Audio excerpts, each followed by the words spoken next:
all think it's just fun and games until they piss Raven off one too many times and they get served lease termination papers and their friend's car gets towed.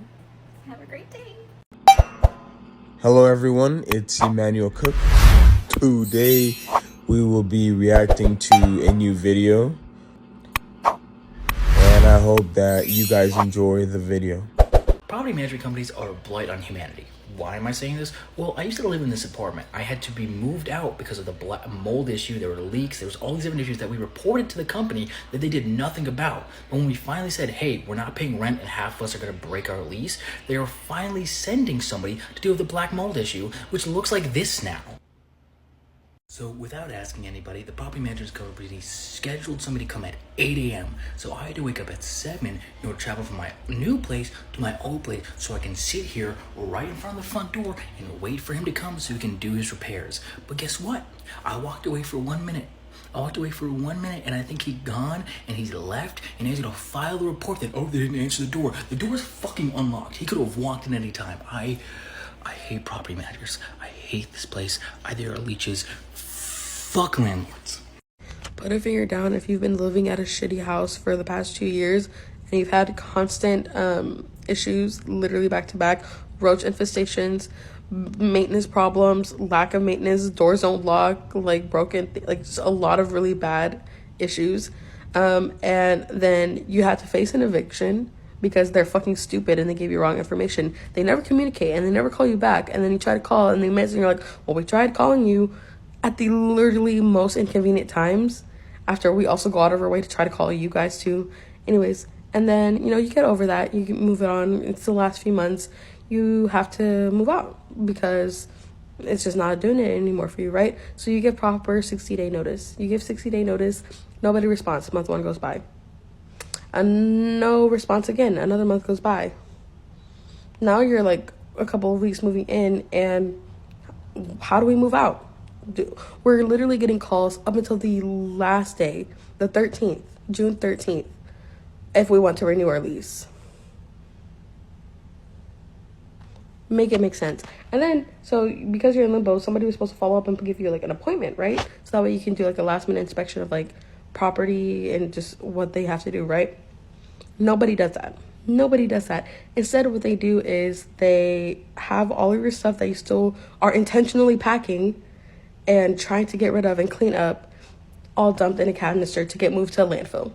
Birth certificate, guitars, mattresses, baby toys that are in perfect condition, trampoline, unopened, like, clothes. So, I'm very, very mad today. Very mad. Okay, I am ranting here because I don't have a boyfriend to rant to because we broke up. My friends won't understand it because, like, they're not adults yet. And, like, my family will, like, start a lawsuit if I rant to them.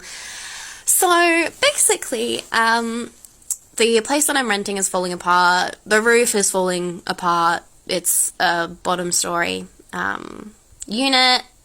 Upstairs, they didn't tile it properly. Water's leaking through.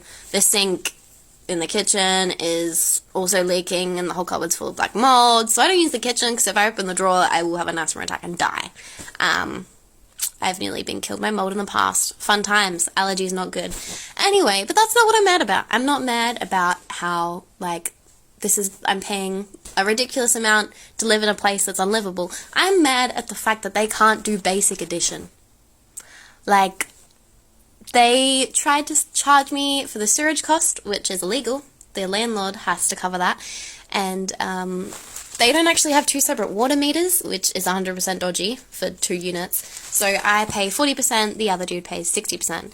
And they tried to get me to pay 100%, including the sewage. And I was like, honey, you're wrong. And they were like, no, we're not. And I'm like, you're wrong. And they're like, no, we're not. And I'm like, here is the maths. Like, I literally spelled out the maths for them. I'm like, you are wrong. And they were like, oh, yeah, okay, we'll fix that. Like, here's the new invoice. And I'm like, whoa, you told me that you were right. And I got stressed, like, that I'd be, like, in trouble if I didn't pay it. So I've already paid it. And they were like, oh, okay, that's fine. We'll just, like, accredit the extra amount to the next one. Next bill comes, and I'm like, hi, you forgot to accredit the extra amount. And they were like, what extra amount? And I'm like, this one. And they're like, what extra amount? I'm like, this is literally like an email of you saying it. Yeah. And then eventually they admitted it. They're like, okay, we'll do the extra amount. Actually, we already did it. It was in the first invoice. And I'm like, okay, 120 is not the same as $60. So you didn't. And they were like, here's all these like invoices, blah, blah, blah, blah, blah. You actually like completely paid them. And they put a first invoice, which I didn't know existed. And that's because I wasn't living at the property at that time.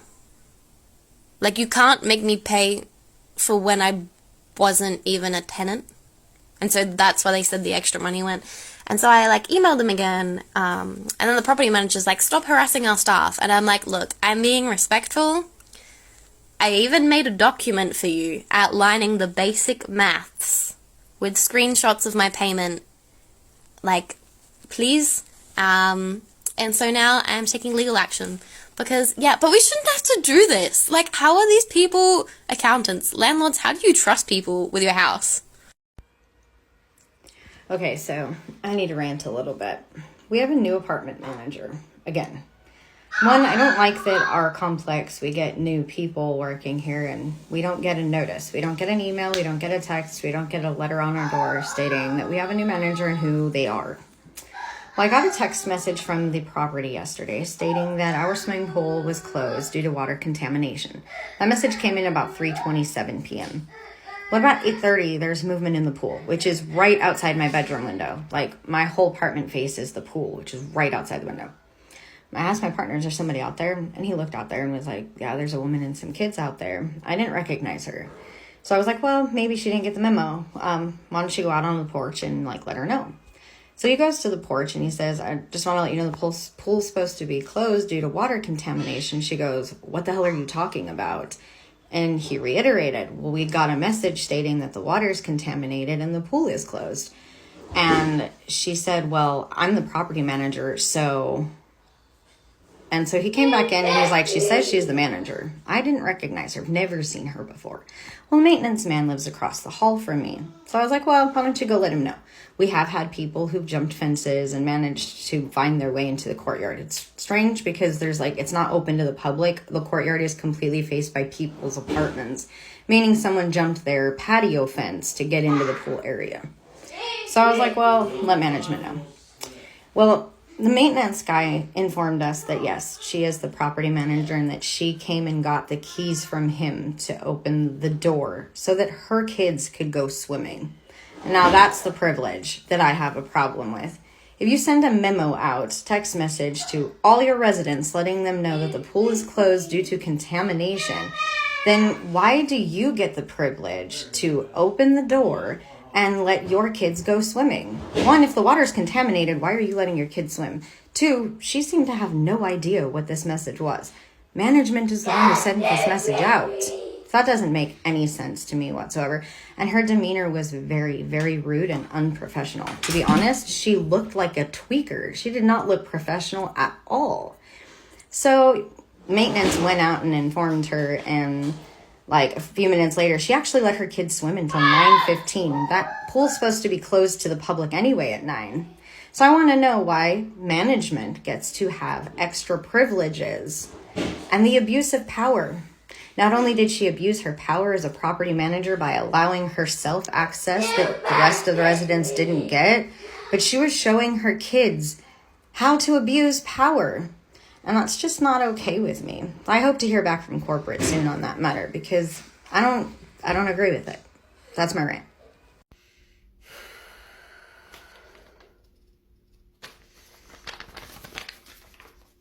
This sheet of paper has single-handedly ruined my entire week. Do you want to know why? Of course you do. I'll tell you. I ordered DoorDash for dinner yesterday because I didn't feel like cooking. It happens. All right? It happens. And when I opened the door to grab my food from the very nice lady who dropped it off to me, I found this stuck in my door. Do you want to know what that was? I'll tell you. It's a notice that my apartment complex is introducing what's called valet garbage. What the fuck is valet garbage? And guess what? They put a fucking description in here of what valet garbage is, and I still don't know what it is. It still doesn't make any sense. Now that wouldn't be a problem if it was just a notice that like, hey, we're doing this new thing now. It's pretty cool. Hope you guys like it. No. My rent is going up by $25 because of this new feature called valet garbage. You know, I've been living in this apartment complex for about 6 to 7 years now. I've never talked to my neighbors. Never. I've never been social with my neighbors at all. But this week I went door to door and I asked everybody, hey, did you ask for this? Have you heard about this valet garbage bullshit? Who asked for this? I need to know. You want to know what every one of those people said? We didn't ask for this. Nobody was clamoring, begging, absolutely down bad for valet garbage. Nobody asked for this. Nobody. No one. Absolutely no one. The dumpster is literally like, it's right out there. It's right outside my front door. Which obviously means that it's farther for other people. Yes, but I'm quite sure the other people who are farther don't mind taking a walk or taking a short drive to throw their trash away if that means they don't have to pay an extra $25. I mean, like, what are we doing? Capitalism has us this much in a chokehold to where they're just making shit up now to charge us more money?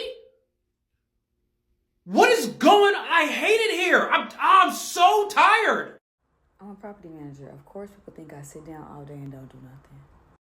I'm a property manager. Of course, I know your baby daddy sneaking his other girlfriend in while you at work. I'm a property manager. Of course, tenants think I don't understand what they go through just because I don't live here. I'm a property manager. Of course, I be having snacks and juices for y'all kids when they get out of school. I'm a property manager. Of course, people think I'm about to argue about late fees on the 10th of the month. I'm a property manager. Of course, I love all my tenants. I say all that to say that it's not unfair for people to have an uncertainty when they go to sleep to think about whether or not their car is going to be missing.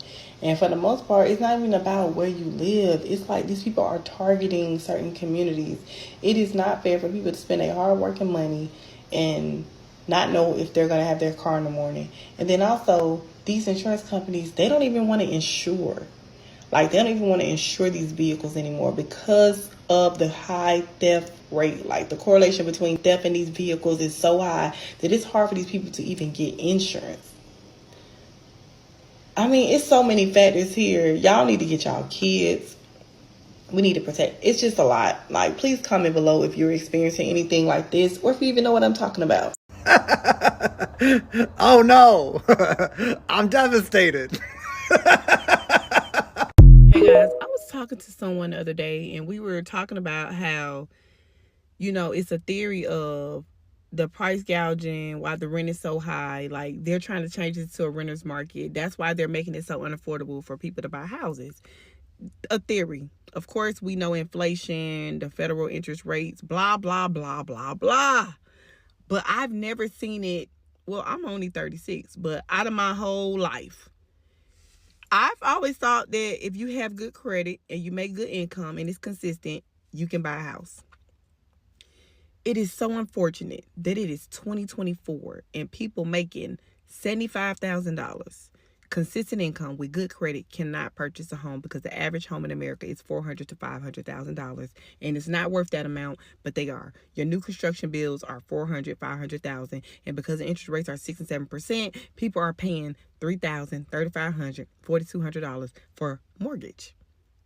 That wasn't a plan, and I think as a little girl and as people growing up, we thought that, you know, a person paying $1,500 for their mortgage, that was like you lived in a nice-ass house. Or somebody paying $2,200 for a mortgage, you lived in a nice-ass house. And don't get me wrong, we're most grateful. If you can purchase and buy with no issue, good for you. What I'm telling you is that the majority of people who did not buy before 2022, they got some high-ass interest rates, and they got an overpriced-ass house.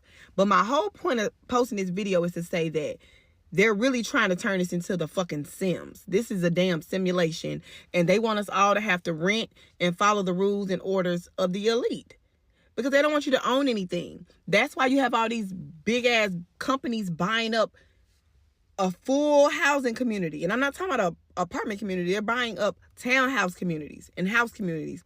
And they're putting a sign up that says, for rent, lease now. So that means that they don't want you to own your own house. They want you to rent for them and follow their rules and pay all these high-ass fees. This is a agenda. So right now, 2 incomes is better than 1. House hacking is the best thing you could do. Working multiple jobs, unfortunately, is what we got to do. I've seen so many posts about people who work multiple work-from-home jobs. They got 2, 3 remote jobs so they can keep up with inflation. You got people that say they do DoorDash and Uber for 12 hours and they also have a job. Like, how? That's why we're all walking around like fucking zombies, because it's stressful. We're exhausted. My residents come in, they talk to me, they lash out about all their own personal shit on top of the fact that they can't pay this high-ass rent. They don't know what they're going to do. They got to pick between paying a car note, which allows them to get to work so they can feed their kids, or paying a... So you know, super crazy is that my apartment building doesn't have any lights on. Like, doesn't have the emergency exit light on. And I'm at the point where I think they might have just forgotten to pay their portion of the electric bill, because we still have electric in our individual apartments. But none of the emergency lights are on. None of the outside lights are on for this apartment and the one next to us, which they also bought from our previous company. So yeah, that's fun. I'm glad I'm moving soon. Because also, if you look, that's the basement where the laundry machines are, and they also haven't emptied our coin machines. So we can't do laundry here, even though that's part of the perk of living here, is that we have laundry on site. So yeah, and the firearms beeping because the batteries are dying. Wonderful.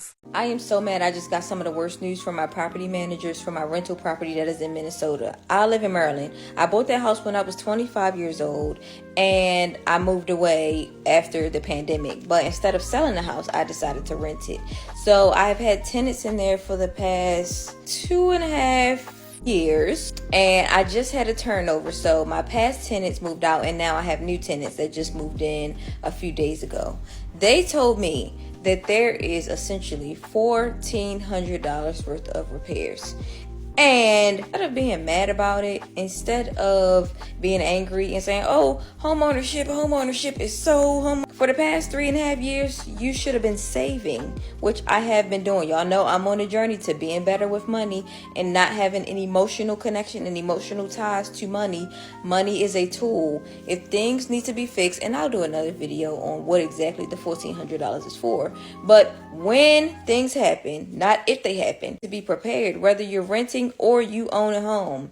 And I have a quick little rant. Let's talk about staying put. So listen, guys, we know that we are post-pandemic. We are post-recession, or whatever you want to call it. Either way it go, everything is extremely expensive. Rent, bills, interest rates, homes, cars, food, vacations, everything is high, right? I saw a post that said, we need to learn how to stay put. Meaning that if you're living in a nice apartment and it may not be the fancy aesthetic that you want, but you can afford it, you need to stay put. But if you have a car, a nice car, or you paid your car off, or you have a low interest rate or a low payment, you need to stay in that vehicle. Because what's happening is we're upgrading, in which there's nothing wrong with an upgrade.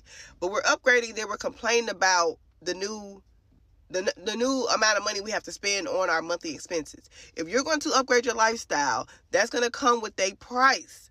But if right now you're trying to save, fix your credit, build yourself up, you might need to stay put. Because listen, if you can go down to your rent office and negotiate no increase, or negotiate a new 1-year lease at a lower rate, do it. Don't move downtown to the high rise, honey, because that's going to be way more. And then you're complaining about the rent and the late fees. Listen, people, we got to work together. We got to think smart. And this money that's finna drop, let's do something productive with it. Hope this information helps you. You can't afford market or conventional housing. Why don't you try affordable housing? Hey, you guys. My name is Shanika, and I live in low-income housing. I've been living in this apartment since I first moved out from home in 2018. When I first moved out, this apartment, which is a 2-bed, 1-bath, was $460 a month. My rent has gone up $10 every year, so now I'm paying $500 a month for my apartment, so which is fairly cheap. And this apartment has been a blessing to me. You hear me? A blessing with a capital B, honey. Because I can look around and see my relatives and even some of y'all on TikTok. Y'all are paying for a 2-bedroom, 1-bath. Y'all are paying anywhere from $1,000, $1,300, $2,000 for the same thing that I got. And depending on the city, you paying for a shoebox. A literal shoebox, babe. Now, I can understand why low income and affordable housing gets a bad rap. Because sometimes these apartments are in bad neighborhoods, or the rent is so low where it attracts a certain type of clientele that can kind of be unsavory characters, and they mess it up for everybody else that lives out there. Or the rents are so low where the property cannot afford to hire maintenance staff. They can't afford to hire outside contractors to come in and work on the property. And then the property just goes down. It becomes dilapidated because no one is keeping the property up. And so I can understand why people would shy away from low income or HUD or Section 8 housing. But I can tell you one thing. One of the ladies I used to work with at one of my jobs, she lived in HUD housing like 20 minutes up the road. And she was like, if she lost her job, HUD will pay her rent until she got a new job. And I was like, ma'am, I need to go live where you live at. But to keep it all the way 100 with y'all, I find my apartment is a blessing. It is great. I'm happy to be here.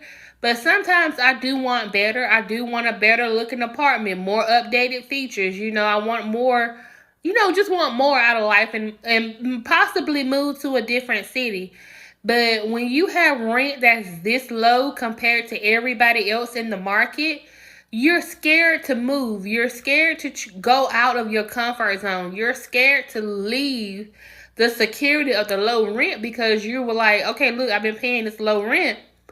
What if I can't make it out there? And what if I can't come back? So that, for me, that is one of the downsides that I got to either get over or get through. Hey y'all, this is going to be a different type of video. The date is March 8th, and I'm recording this mainly for my own record. I've been living in my apartment complex since September of 2022, and for most of that time, it has been smooth sailing living here. I've had no real complaints until very recently. For the past, I would say about 2 months, I have not been able to sleep. On average, I get about 3 hours of sleep per night if I'm lucky. That is because my neighbors who moved upstairs about 2 months ago decide to jump, stomp, and just be incredibly loud around 9 o'clock at night to 2 o'clock in the morning. When I first started noticing the noise, I just kept trying to tune it out. I'm really not a confrontational person. I don't like having issues, especially with people who live in the same proximity to me. But it got to a point where it is so loud that I cannot sleep. I cannot talk while they're making noise because it's just that disruptive. I brought it to the attention of my leasing office, at which point they were saying, okay, well, when this happens, please start calling the courtesy officer because it would always happen once the leasing office is closed. So reluctantly, I did call the courtesy officer for the first time months ago, and I just said, hey, they're just really loud. Please just let them know that I can hear them downstairs. At this point, I'm thinking that they might just be heavy-footed and they don't know how loud they are. So I'm hoping the courtesy officer just tells them like, hey, just be more mindful about how much noise you're making when you're walking around your apartment. And before anyone jumps in and says, oh, you're just that annoying downstairs neighbor, I'm really not. I have never complained about an upstairs neighbor before. I've never complained about noise before because I don't get anything from it. My friends who have been on the phone with me have heard the noise that they make. Every time I'm on a Zoom, on a Teams call, they're hearing the noise that they make. It's also persistent.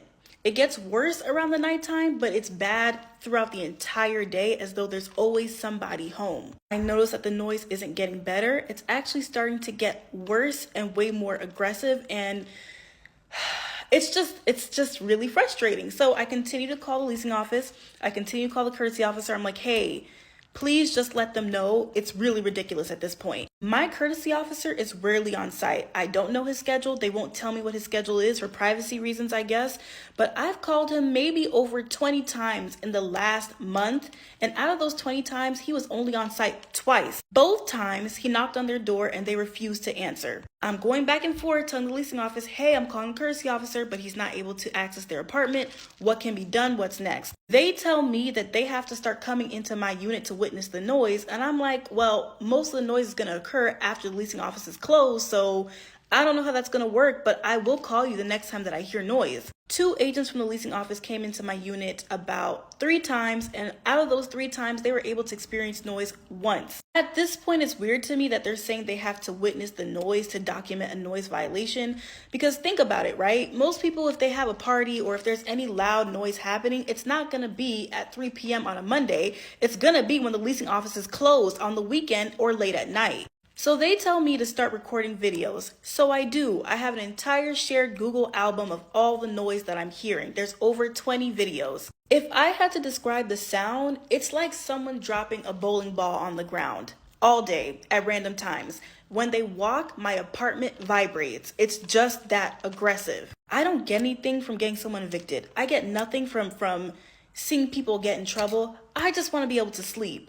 If I can't sleep at 2 o'clock in the morning consistently, that's a problem. If I'm tired at work every day, that's a problem. Like, if I'm falling asleep behind the wheel, that is a problem. At this point, I'm driven to make this video because my leasing office has made it clear that they do not want to help me, period. Months of me reaching out to the courtesy officer, months of me reaching out to the leasing office, over a month of me reaching out to the corporate office to get some type of resolve. They're telling me that the only solution, they're willing to offer me is for me to move out. I'm not in violation of my lease, and I've been living here for 2 years. They moved in 2 months ago, but they're telling me that I need to move. One of my sweet neighbors who lives on this floor with me, she decided to go upstairs and knock on their door just to tell them, like, hey, like, I heard the noise that y'all are making, and it's really bad. You know what their response was? They asked her if I have mental issues. They're asking if I have mental issues for being disturbed by the noise that they're making 24/7 in their unit. Fast forward to yesterday, I finally get an email response from someone at the corporate office for the leasing company, and she says to me that I need to start calling the courtesy officer in order for them to actually document a lease violation on their account. You guys, I had called the courtesy officer over 20 times, and I had even told her in my original email that I've been contacting the courtesy officer consistently. So the fact that you're now telling me that this is what I need to do for you guys to take action when I've been doing this for the past 2 months, 3 months actually, is insane. I've also decided not to be in contact with the main manager in my leasing office because last time I spoke to him, he decided to say my name incorrectly multiple times just to piss me off. And one thing I won't do as a Black woman is engage with somebody who is determined to disrespect me. You will say my name correctly. After I corrected him the first time, he did it 2 more times on purpose. And that's when I said, you know what? I'm going to take a step back. I'm just so annoyed that people don't listen to Black women. I really am. I'm so annoyed that I have to keep saying, I'm tired. I'm losing sleep. I'm tired. Every night I'm woken up at 3 o'clock in the morning.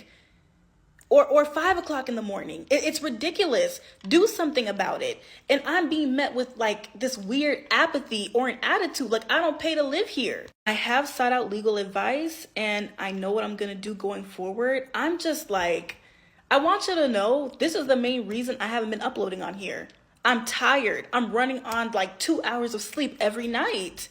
It's ridiculous. Living here is like being in some type of like, I don't even know a good analogy or metaphor to describe what it's like living here right now. But every second of the day, I'm hearing.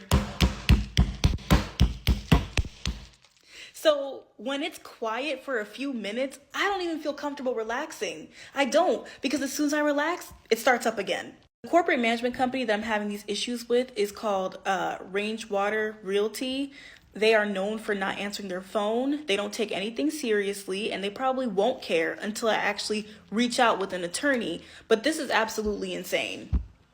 This is ridiculous. Like, just how disrespectful my leasing office has been, just how unresponsive the corporate team has been, just how no one has helped me.